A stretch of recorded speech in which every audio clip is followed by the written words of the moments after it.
एक बार आचार्य चाणक्य ने अपने शिष्य चंद्रगुप्त से पूछा कि तुम शिकारी की चुनौती को अस्वीकार क्यों कर दे रहे हो बार बार। चंद्रगुप्त ने कहा कि आचार्य मुझे भय लग रहा है, यदि मैं हार गया तो।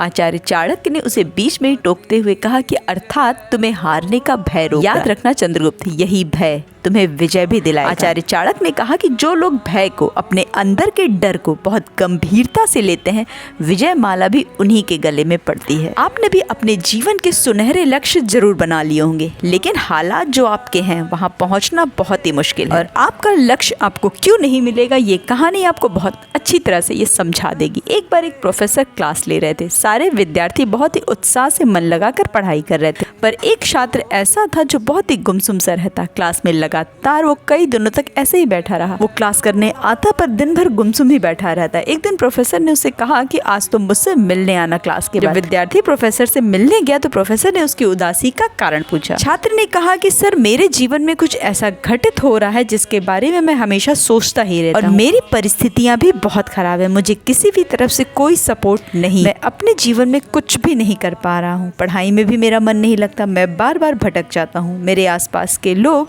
मेरी कमजोरियां गिनवाते रहते हैं। मैं पूरी तरह से समस्याओं से घिरा हुआ हूँ। मुझे लगता है कि मैं अपना लक्ष्य प्राप्त करने में कभी भी सफल नहीं हो पाऊंगा। प्रोफेसर ने अपने उस पूरी तरह से टूटे और बिखरे हुए विद्यार्थी को ऊपर से नीचे तक देखा और पूछा, शिकंजी पियोगे? प्रोफेसर ने शिकंजी बनाते समय उसमें जानबूझकर ज्यादा नमक डाल दिया और अपने स्टूडेंट को पीने के लिए दिया। स्टूडेंट ने जैसे ही वो शिकंजी पी, उसने कहा, सर, इसमें नमक बहुत ज्यादा है। प्रोफेसर ने कहा, लाओ इसे मैं फेंक देता हूँ। स्टूडेंट ने कहा, सर फेंकिए मत, इसमें बस चीनी मिला दीजिए, इसका स्वाद बेहतर हो जाएगा। प्रोफेसर मुस्कुराकर अपने स्टूडेंट को देखा और उसके कंधे पर हाथ रखा और बड़े ही प्यार से समझाया। प्रोफेसर ने अपने छात्र को बोला कि मैं तुम्हें कुछ भी समझाने से पहले भगवान श्री कृष्ण के ये कोट सुनाना चाहता हूँ। देख, भगवान श्री कृष्ण ने साफ साफ कहा है कि देख, बस कर्म तुम्हारा कल होगा, और कर्म अगर सच्चा है तो कर्म कहाँ निष्फल होगा। हर एक संकट का हल होगा, जो आज नहीं तो कल होगा। लोहा जितना तपता है उतनी ही ताकत भरता है। सोने को जितनी आग लगे वो उतना प्रखर निखरता है। हीरे पर जितनी धार लगे वो उतना खूब चमकता है। मिट्टी का बर्तन पकता है तब धुन पर खूब खनकता है। सूरज जैसा बनना है तो सूरज जैसा ही जलना होगा। नदियों सा आदर पाना है तो पर्वत छोड़ निकलना होगा। और हम आदम के बेटे हैं, क्यों सोच रहे राह सरल होगी।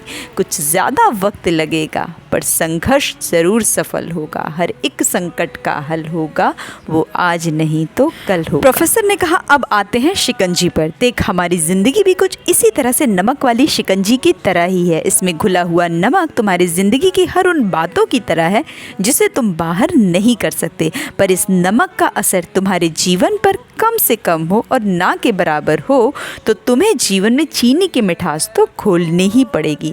और समझने वाली बात यह है कि हमारे जीवन में नमक और चीनी दोनों ही हैं, पर अपनी आदतानुसार हम नेगेटिविटी को ज़्यादा देखते हैं और पॉजिटिविटी पे हमारा ध्यान नहीं रहता है। मतलब हमारा सारा फोकस नमक पर ही होता है। और रही बात तुम्हारे आसपास के लोगों की जो तुम्हारी कमजोरियां गिनाते रहते हैं, तो सुनो, एक मेढक पेड़ की चोटी पर चढ़ने का सोचता है और आगे बढ़ता है। बाकी के सारे मेढक शोर मचाने लगते हैं, अरे ये असंभव है, तू चढ़ नहीं पाएगा, आज तक कोई भी नहीं चढ़ पाया, ये असंभव है, पूरी तरह से असंभव है, नहीं चढ़ पाओगे, ऐसे चिल्लाने लगते हैं। मगर मेढक आखिर पेड़ की चोटी पर पहुंच ही जाता है। जानते हो क्यों? क्योंकि वो मेंढक बहरा होता है और सारे मेंढकों को चिल्लाते हुए देखकर सोचता है कि सारे मेंढक उसका उत्साह बढ़ा रहे हैं। इसीलिए अगर तुम्हें अपना लक्ष्य पाना है, जीवन में सफल होना है, तो बहरे बनना ही पड़ेगा। और ये 5 बातें गांठ बांध ले कि समय और शब्द दोनों का उपयोग लापरवाही से मत करना। एक बार निकल गए तो वो वापस नहीं आते। दूसरी चीज की कोई चीज शुरू करने के लिए अपने अंदर के सूरज का सूर्योदय तो करना ही पड़ेगा, और नहीं किया तो अमावस का वो चंद्रमा बन जाओगे जो दूसरों को तो क्या खुद को भी नहीं नजर आओगे। और तीसरा, मेहनत तो दीमक भी दिन रात करती रहती है, पर वो निर्माण नहीं करती है, वो विध्वंस करती है। इससे बच के रहना। और मकान और इंसान देख टूट कर ही नए बनते हैं। और 5वां है कि अनुशासन कठिन तो बहुत लगता है, पर आदत बन जाए तो कामयाबी की 100% गारंटी भी दे जाता है। और जो समय रहते अपना मालिक नहीं बनता है, वो समय बीतने के बाद उसे सबके अनुसार जीना पड़ता है और उसे वो काम भी करने पड़ते हैं जिसे करने का उसने सपने में भी नहीं सोचा था। इसलिए समय रहते अपने मालिक बन जाओ, वरना जिंदगी भर गुलामी करने के लिए तैयार। और याद रहे कि आपके जीवन में तभी कुछ बदलेगा जब उस काम को आप 100 डिग्री तापमान पर करोगे। आधा अधूरा काम करके आप कहीं भी नहीं पहुंच पाओगे। और एक बात हर दिन हर पल अपने दिमाग में बिठा लो कि समय को बर्बाद करना नहीं पड़ता है, वो तो अपने आप हुआ ही जा रहा है। उसके लिए कोई एफर्ट करने की ज़रूरत नहीं है, आपको बिना बताए ही वो बर्बाद हो जा रहा है। पर समय का सही उपयोग करना पड़ता है, हर दिन हर पल हर क्षण।